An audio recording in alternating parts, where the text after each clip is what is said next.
Bonjour, bienvenue à la formation Geek Java. Donc, après les démos sur Java, sur Python, sur Ruby, sur du HTML et du SQL, et nous allons revenir à Python. Et cette fois-ci, pour montrer en fait quelle est la puissance de frappe de Python pour faire des interfaces graphiques pour les applications desktop. Donc ici, nous allons utiliser en fait aujourd'hui essentiellement deux modules de Python. Donc le module Tkinter qui permet de faire des interfaces graphiques. Donc, afficher une fenêtre, ajouter des boutons, voilà, dessiner aussi avec le sous-module Canvas pour faire du dessin. Donc c'est ce qu'on va utiliser aujourd'hui.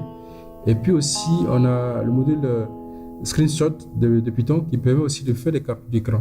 Donc nous allons mélanger ces deux modules pour faire juste un exemple de base pour illustrer en fait la puissance de Python et comment avec Python on peut faire beaucoup de choses en fait. Donc sans plus tarder, nous allons exécuter en fait le script.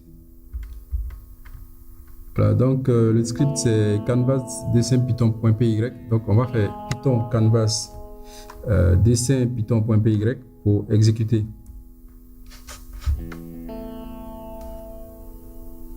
Voilà, donc on a exécuté. Donc on a la fenêtre ici qui s'affiche. Donc juste pour un cas d'école en fait, on va s'amuser à dessiner. Donc Python en fait va suivre tous les mouvements de la souris et chaque fois qu'on va appuyer en fait, et on pourra faire un dessin. Donc on va s'amuser en fait à dessiner en fait quelques cases dans un village. Voilà, donc on va faire des cases. Donc voilà, c'est juste des exemples. On va faire une deuxième case.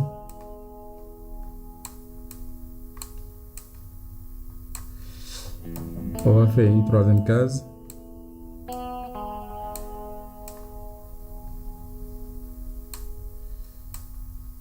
Voilà. Et on va dessiner une montagne.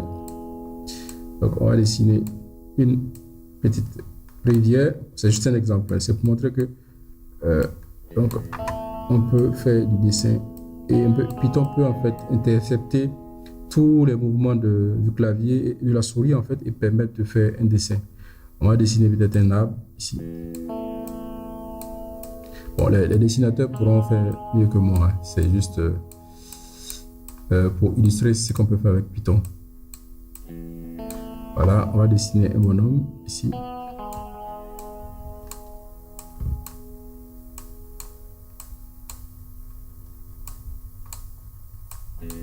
Voilà, on va dessiner. Voilà. Ok, donc les enfants peuvent jouer avec ça. On va dessiner le soleil. Voilà. Ok, quelques nuages. Ok. Ok, donc on a fini le dessin.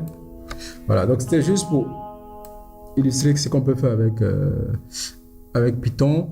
Donc ça c'était pour montrer que Python peut afficher en fait une fenêtre, donc c'est la fenêtre qui est là, et Python aussi peut capturer en fait tous les mouvements de la souris et permettre de faire des dessins avec le sous-module Canvas de Tkinter.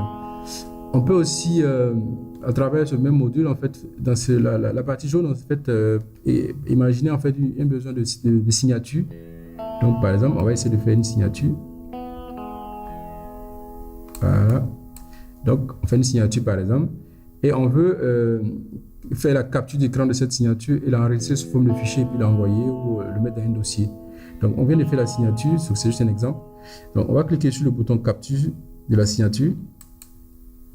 Donc, avec la capture, Python va faire une capture d'écran de cette zone jaune-là. Et il va nous enregistrer sous forme d'image. Donc, on va vérifier. Voilà, donc c'est ce qui a été fait. Donc, Python a créé le fichier screenshot signature.png. Donc, on va essayer de l'ouvrir.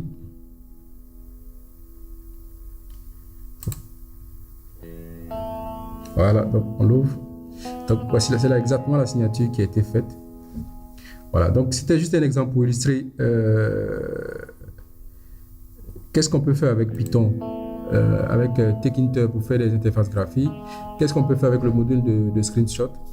et comment on peut faire une signature et puis enregistrer la signature sous forme d'image. Donc, merci beaucoup pour votre attention et bonne soirée et à bientôt. Donc, n'hésitez pas à contacter Formation Geek Java au 00 225 02 41 51 67. Donc, c'est le 00 225 02 41 51 67 et vous pouvez me contacter sur WhatsApp. Donc, avec ce numéro, vous pouvez me contacter sur WhatsApp ou bien par mail. Vous pouvez me contacter à formation geek java@gmail.com. Il y a aussi un site internet www.formationgeekjava.com. Donc, vous avez 3 moyens en fait de me contacter. Donc, soit via WhatsApp au 00 225 02 41 51 67, soit via mon mail formationgeekjava@gmail.com, soit via le site internet www.formationgeekjava.com. Donc, merci beaucoup et bon courage pour la suite et à bientôt.